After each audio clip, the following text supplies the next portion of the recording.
오늘 소개해드릴 사연은 정말 충격적입니다. 한 남편이 명절 전날 밤 안방 화장실에서 우연히 들은 소리 하나로 인생이 완전히 뒤바뀌게 됩니다. 그 소리는 다름 아닌 윗집에서 들려온 자신의 아내 목소리였습니다. 분명히 친정에 가 있어야 할 아내가 왜 윗집에서 낯선 남자와 함께 있었을까요? 그것도 명절 당일에 말이죠. 이 남편은 어떻게 대응했을까요? 그리고 그 배신의 끝은 어떻게 마무리됐을까요? 본격적인 이야기 시작 전에 아직 무료 구독하지 않으셨다면 무료 구독 버튼 꼭 눌러주시고 함께 실화 속으로 들어가 볼까요? 오늘의 실화 사연 지금 시작합니다. 안녕하세요, 여러분. 오늘은 제 이야기를 좀 들려드리려고 합니다. 먼저 말씀드릴 게 있는데, 제가 오늘 들려드릴 이야기는 실제로 제가 겪은 사연입니다. 다만 개인정보 보호를 위해서 이름이나 직업, 나이, 지역 등은 모두 각색되었으니 혹시 비슷한 분이 계시더라도 오해하지 마시기 바랍니다. 저는 올해 41살이고 회사를 다니는 평범한 남자입니다. 아내는 저보다 4살 어리고 집안일을 돌보며 살아왔습니다. 결혼한 지는 제법 되었고 아이는 없습니다. 사실 아이가 없다는 게 나중에 와서 생각해보니 오히려 다행이었던 것 같습니다. 어쨌든 저희는 그렇게 큰 문제 없이 잘 지내왔어요. 싸우는 일도 별로 없었고 주말마다 같이 외식도 하고 가끔 여행도 다녔습니다. 주변 사람들이 보기엔 정말 평범하고 조용한 부부였죠. 저도 그렇게 생각했습니다. 그런데 그해 추석을 앞두고 뭔가 이상한 일이 시작되었습니다. 아내가 갑자기 혼자 친정에 다녀오겠다고 한 거죠. 사실 저희는 매년 명절마다 함께 장모님 댁에 갔었습니다. 장인 어른은 일찍 돌아가시고 장모님 혼자 사시는데 아내가 외동딸이라서 저희가 꼭 가야 했거든요. 그런데 그 애는 아내가 당신은 일도 많고 피곤하잖아. 나 혼자 다녀올게라고 하더군요. 처음엔 좀 의아했습니다. 왜 갑자기 혼자 가겠다는 건지 물어보니까 그냥 회사 일도 바쁘고 쉬고 싶을 것 같아서 배려해준다는 겁니다. 그 말을 듣고 나니 사실 마음이 편해지더라고요. 명절 때마다 장거리 운전하고 이것저것 신경 쓰는 게 솔직히 좀 부담이었거든요. 그래서 저는 별 생각 없이 그래 푹 쉬다 와. 장모님께 안부 전해드리고라고 말했습니다. 아내는 환하게 웃으며 고맙다고 했습니다. 그렇게 명절 전날 오후 아내는 큰 가방을 들고 집을 나섰습니다. 연휴 끝나면 바로 올게. 혼자 잘 먹고 지내하며 현관문을 닫았습니다. 저는 그날 저녁 배달 음식 시켜 먹으면서 영화나 보면서 쉬어야겠다고 생각했습니다. 오랜만에 혼자 있는 시간이 주어진 거니까요. 그날 밤까지만 해도 모든 게 평범했습니다. 그날 밤 11시쯤 됐을 겁니다. 저는 맥주 한 캔을 마시고 화장실에 가려고 안방으로 들어갔습니다. 화장실 문을 열고 불을 켰는데 평소엔 들리지 않던 소리가 위에서 났습니다. 처음엔 그냥 윗집에서 물 쓰는 소리인 줄 알았습니다. 배수관 소리 같기도 하고 뭔가 드드득거리는 소리 같기도 했죠. 근데 가만히 서서 귀 기울이니까 그게 단순한 물소리가 아니었습니다. 사람 목소리가 섞여 있었어요. 윗집은 혼자 사는 남자가 사는 걸로 알고 있었는데 여자 목소리가 들렸습니다. 그냥 텔레비전 소리인가 싶어서 별 생각 없이 볼일을 보려고 했는데 갑자기 웃음소리가 났습니다. 낄낄 대는 여자 웃음소리였습니다. 그리고 남자 목소리도 들렸습니다. 조심해, 소리 나, 괜찮아, 안 들려. 저는 그 순간 멈췄습니다. 뭔가 이상했습니다. 윗집은 보험 설계사로 일하는 30대 후반 남자가 혼자 사는 걸로 알고 있었거든요.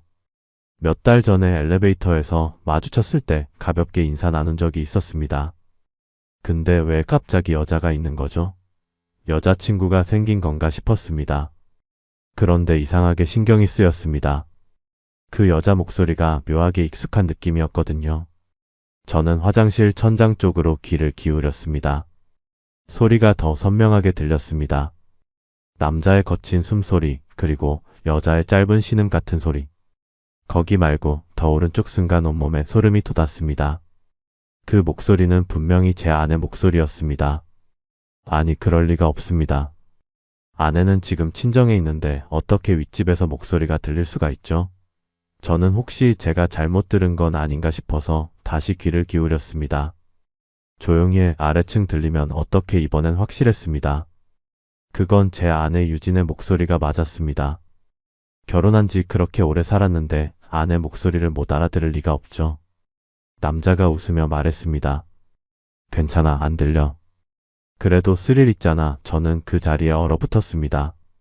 도대체 무슨 일이 일어나고 있는 겁니까? 아내는 지금 친정에 있어야 하는데 왜 윗집에서 목소리가 들리는 거죠? 그것도 낯선 남자와 함께요. 심장이 미친 듯이 뛰었습니다. 손이 떨렸습니다. 저는 휴대폰을 꺼내서 녹음 기능을 켰습니다. 손이 덜덜 떨려서 버튼을 누르는 것도 힘들었지만 일단 증거를 남겨야 한다고 생각했습니다.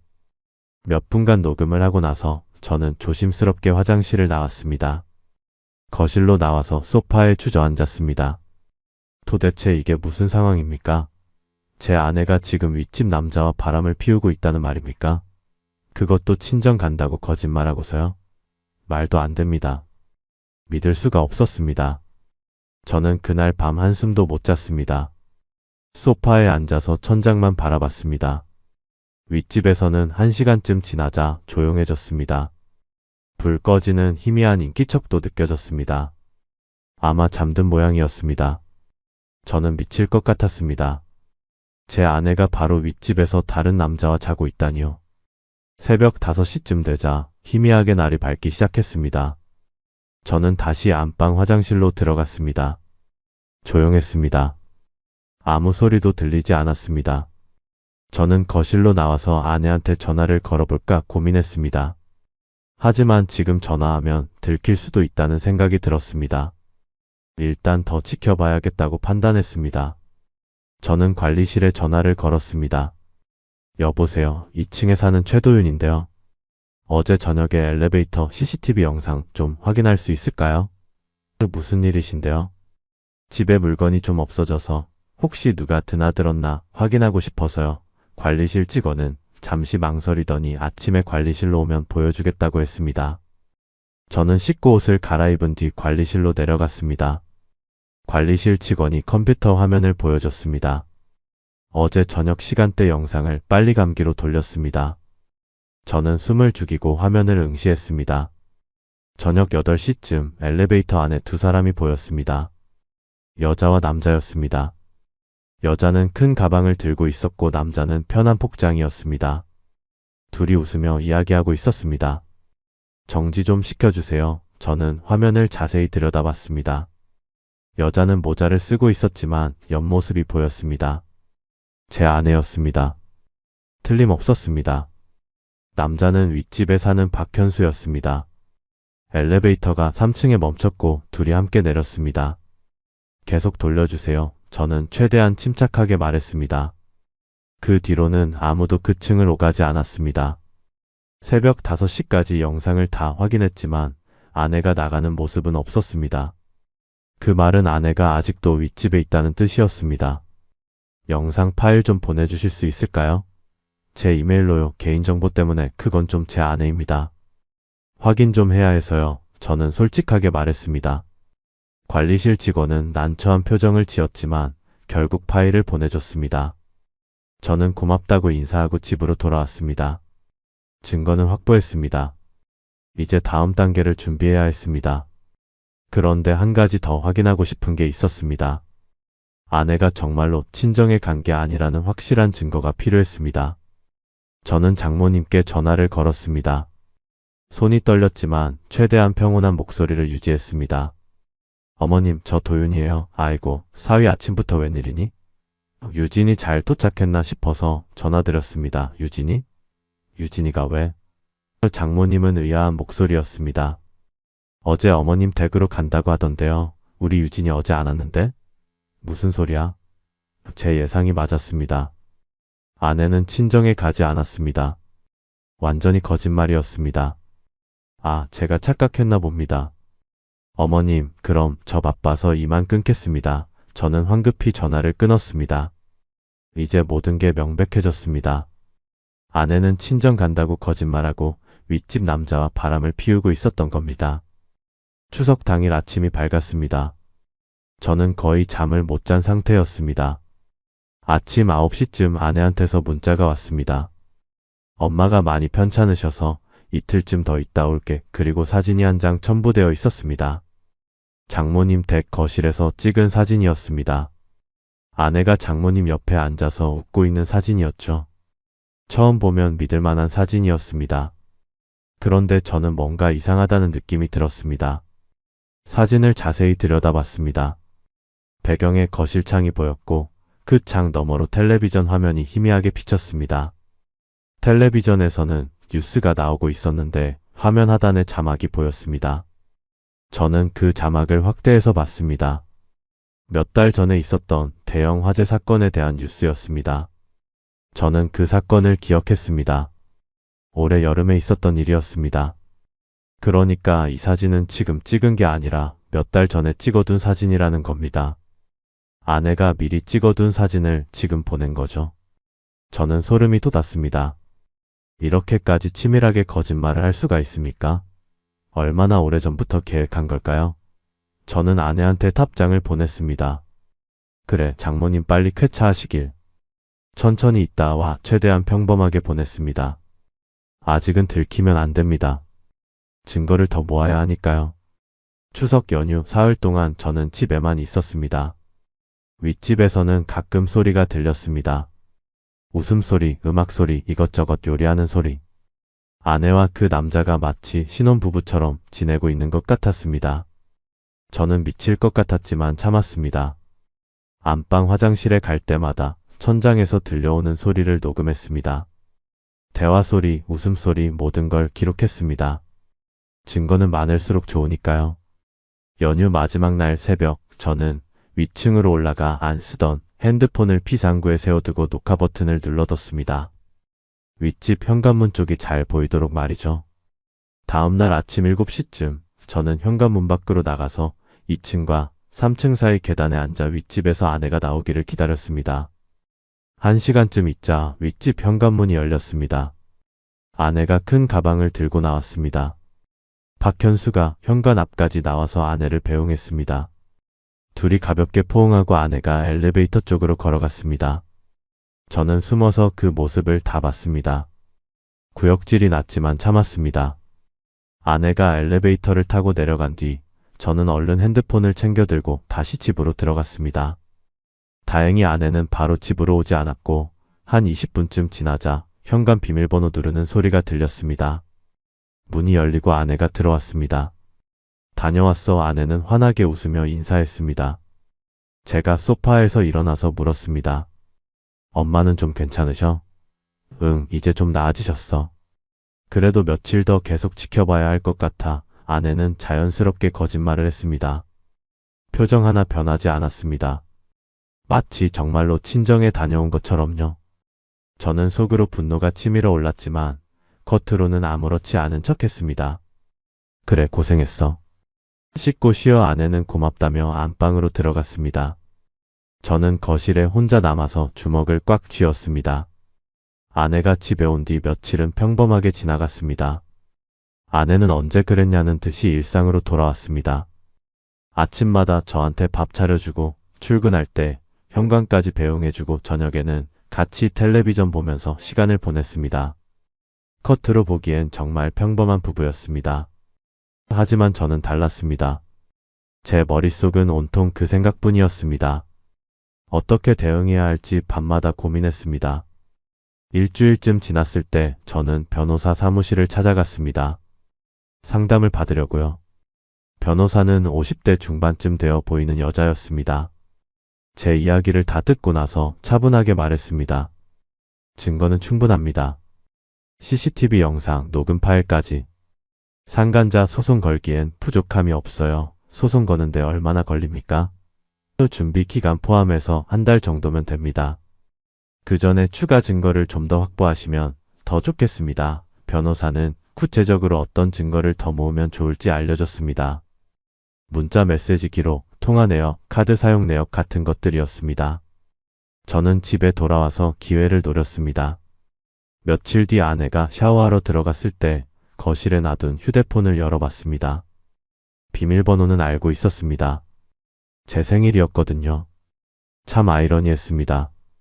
바람 피우면서 남편 생일을 비밀번호로 쓰다니요. 휴대폰을 열자마자 문자 메시지부터 확인했습니다. 박현수라는 이름으로 저장된 번호가 있었습니다. 문자 내용을 보는데 손이 떨렸습니다.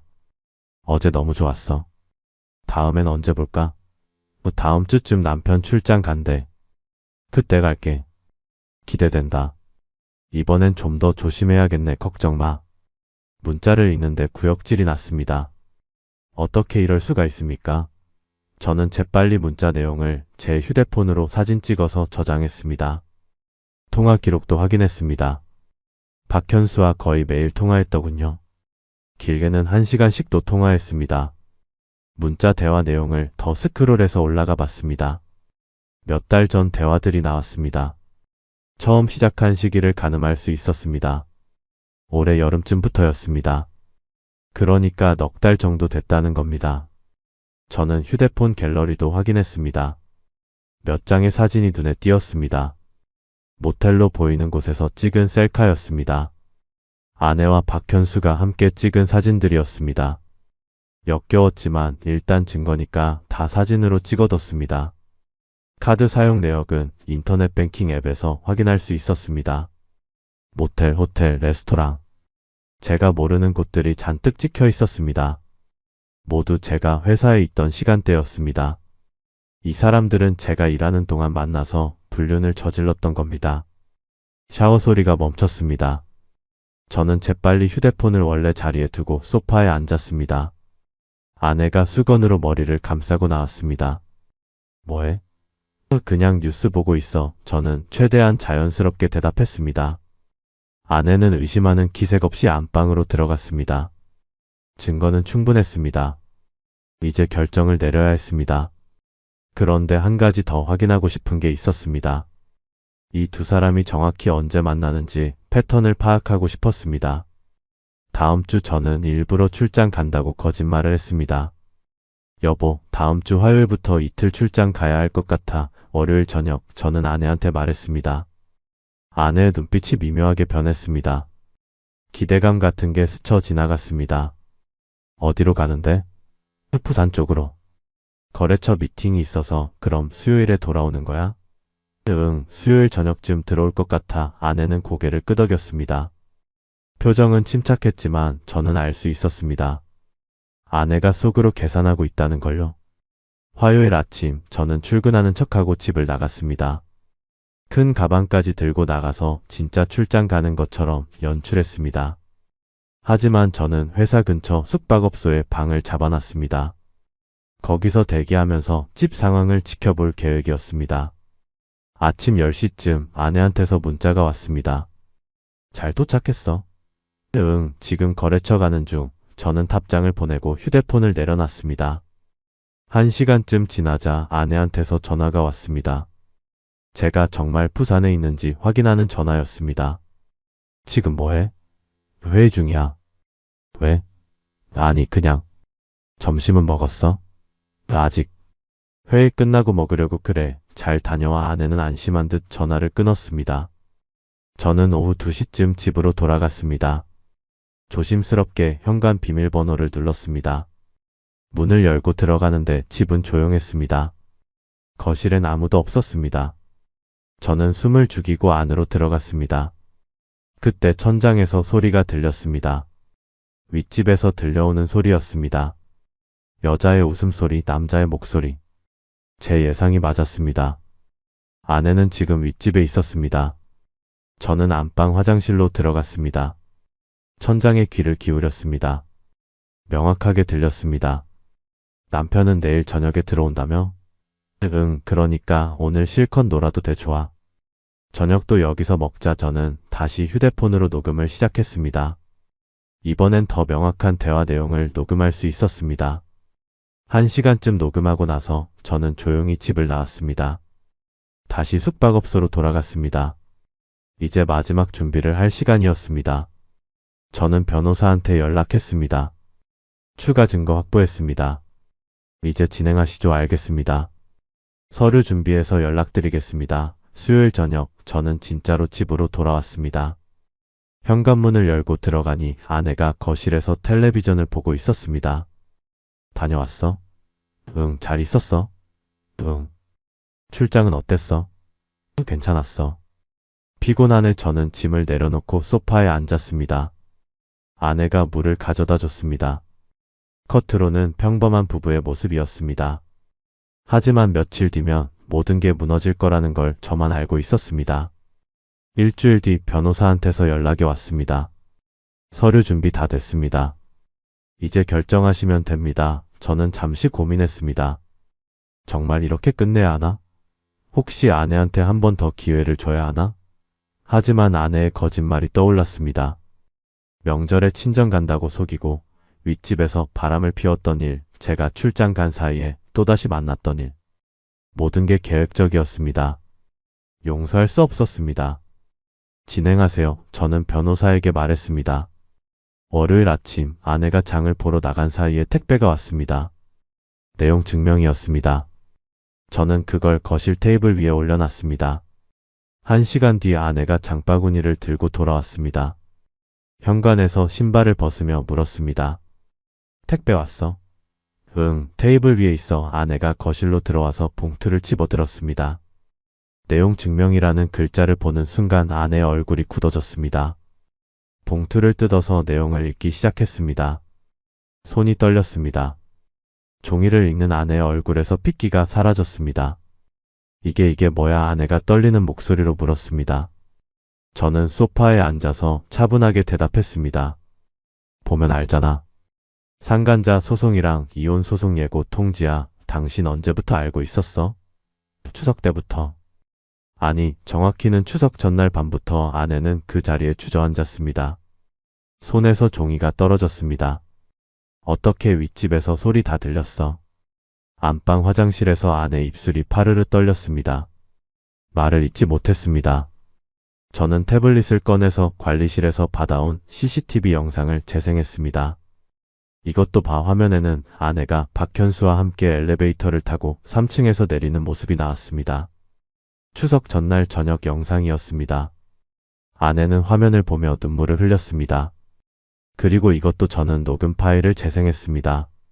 안방 화장실에서 녹음한 그 소리였습니다. 조용히 해. 아래층 들리면 어떻게 괜찮아. 안 들린다니까. 그래도 스릴 있잖아. 스피커에서 흘러나오는 아내 목소리를 듣는 아내의 표정은 말로 표현할 수 없었습니다. 완전히 무너진 얼굴이었습니다.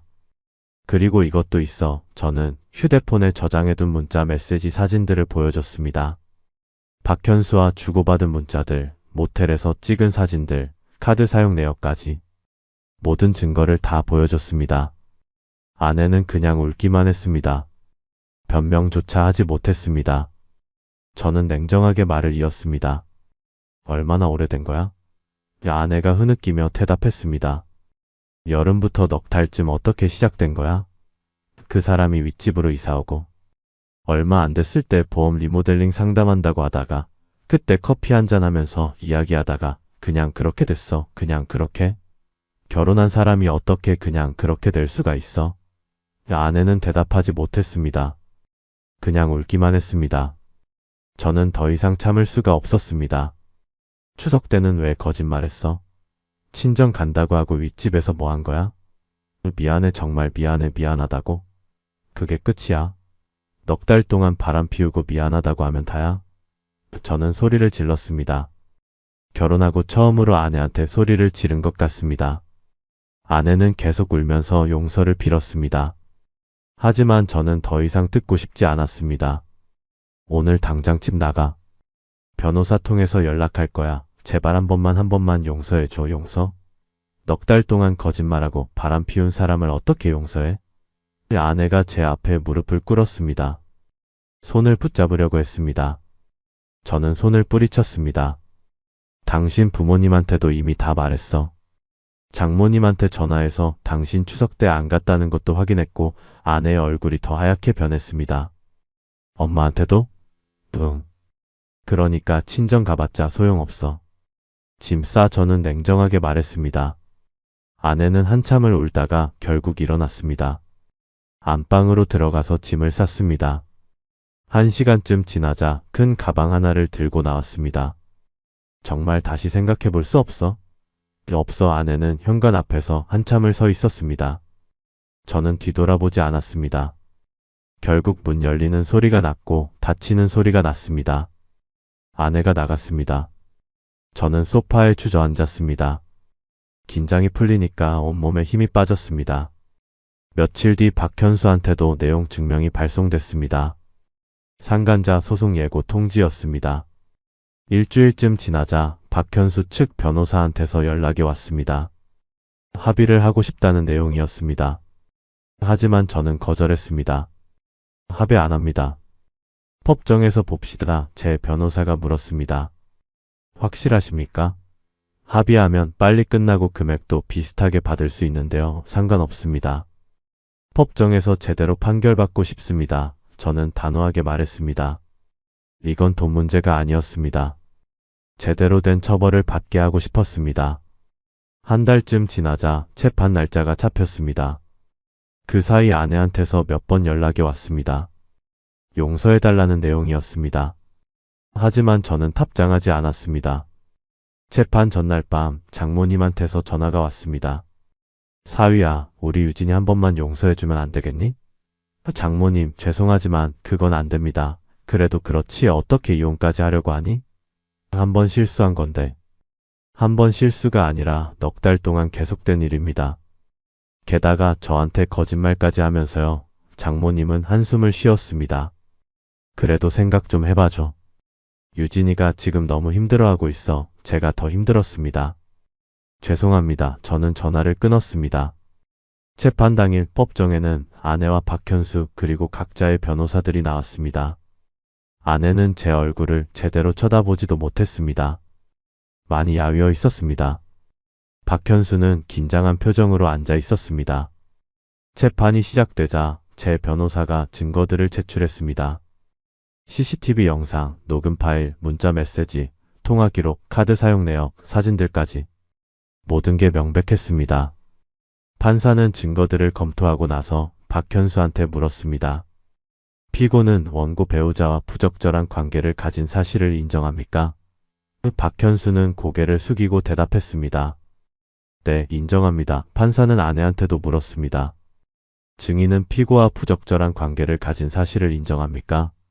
아내도 고개를 숙이고 대답했습니다. 네, 인정합니다. 판사가 추가로 물었습니다. 명절에 친정 간다고 거짓말하고 상간관계를 가진 것도 사실입니까? 아내는 울먹이며 대답했습니다. 네, 사실입니다. 재판은 생각보다 빨리 끝났습니다. 증거가 명백하고 당사자들이 모두 인정했으니까요. 변호사는 마지막 변론에서 이렇게 말했습니다. 명절에 친정 방문을 핑계로 불륜 관계를 가진 것은 계획적이고 악질적인 행위입니다. 법정에서 엄중한 판단을 내려주시기 바랍니다.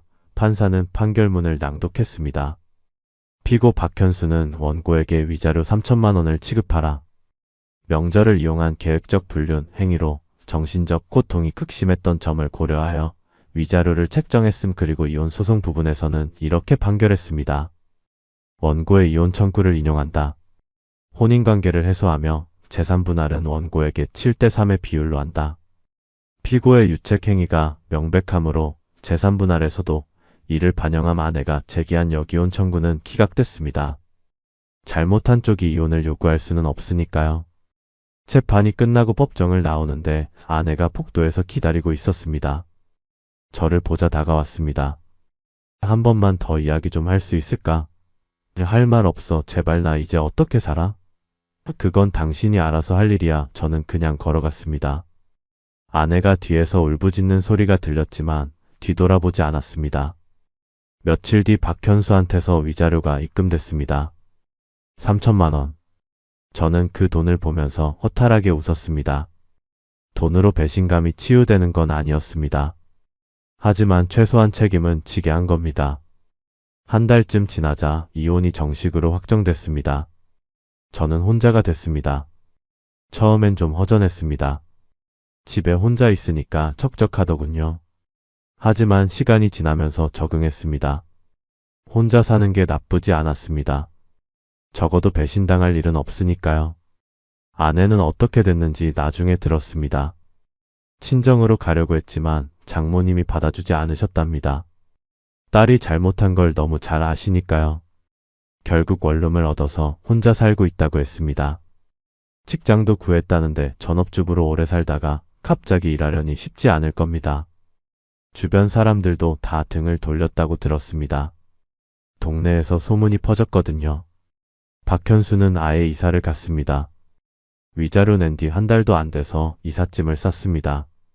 아파트 사람들이 다 알게 되니까 견디기 힘들었을 겁니다. 몇 달이 지나자 저도 새 아파트로 이사하기로 결정했습니다. 그 집에 계속 있으니까 자꾸 안 좋은 기억이 떠올랐거든요. 안방 화장실만 가도 그날 밤 들었던 소리가 생각났습니다. 이사 준비를 하면서 집안을 정리하는데 아내가 두고 간 물건들이 나왔습니다. 옷가지, 화장품, 책들. 저는 다 버렸습니다. 하나도 남기고 싶지 않았습니다.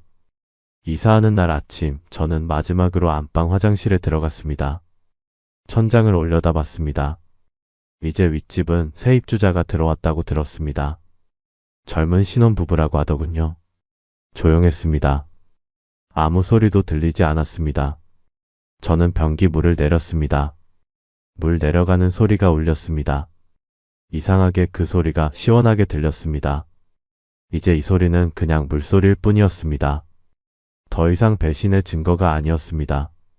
새 아파트는 조용한 동네에 있었습니다. 작은 투룸이었지만 혼자 살기엔 충분했습니다. 짐을 다 풀고 나서 소파에 앉았습니다. 창밖으로 해가 지고 있었습니다. 저는 맥주 한 캔을 따서 마셨습니다. 쓸쓸했지만 후회는 없었습니다. 제대로 된 선택을 한 겁니다. 배신한 사람을 용서할 수는 없었으니까요. 며칠 뒤 회사 동료한테서 연락이 왔습니다. 형, 요즘 괜찮아요? 주말에 한잔할까요? 좋지. 고마워. 주말에 동료들과 만나서 술을 마셨습니다. 제 이야기를 간단하게 하자 다들 분노했습니다. 그럴 수가 있어요? 명절에 친정 간다고 거짓말하고? 형이 잘하신 겁니다. 그런 사람은 용서하면 안 되죠. 위자료라도 받아낸 거 다행입니다. 저는 술을 마시며 생각했습니다. 앞으로 어떻게 살아야 할까? 아직은 잘 모르겠습니다. 하지만 확실한 건 제가 제대로 된 결정을 내렸다는 겁니다. 배신한 사람을 용서하지 않은 것, 법적으로 제대로 책임을 물은 것. 그게 맞는 선택이었습니다. 몇 달이 더 지났습니다. 계절이 바뀌었습니다. 저는 혼자 사는 삶에 완전히 적응했습니다. 주말마다 운동도 하고 취미생활도 시작했습니다. 예전보다 건강해진 것 같았습니다. 어느 날 우연히 동네 카페에서 아내를 봤습니다. 혼자 앉아서 커피를 마시고 있었습니다. 많이 야위었더군요. 표정도 어두웠습니다. 저는 그냥 지나쳤습니다. 말을 걸 생각도 없었습니다. 아내도 저를 봤는지 고개를 돌렸습니다. 우리는 이제 남이었습니다. 완전히 다른 인생을 사는 남남이었습니다. 카페를 나오면서 저는 깊게 숨을 들이쉬었습니다. 시원한 바람이 불었습니다. 이제 정말 끝났구나 싶었습니다. 그날 밤 집에 돌아와서 샤워를 했습니다. 화장실에서 물을 내리는데 이제는 정말 아무 생각도 들지 않았습니다. 그냥 평범한 일상의 소리였습니다. 저는 거울을 보며 웃었습니다. 힘든 시간을 견뎌낸 제 자신이 자랑스러웠습니다. 배신당했지만 무너지지 않았습니다. 제대로 대응했고 제대로 마무리했습니다. 그로부터 1년쯤 지났을 때 소식을 들었습니다. 아내는 여전히 혼자 살고 있다고 했습니다. 저는 그 소식을 들으며 아무 감정도 느끼지 않았습니다. 동정도 안 됐고 미안하지도 않았습니다. 그저 자업자득이라고 생각했습니다. 지금 저는 새로운 삶을 살고 있습니다. 배신의 상처는 아직 남아있지만 이제 그게 제 인생을 지배하지 않습니다. 제대로 복수했고 제대로 마무리했으니까요. 앞으로 어떤 일이 펼쳐질지는 모르겠습니다. 하지만 한 가지는 확실합니다. 저는 다시는 뒤돌아보지 않을 겁니다.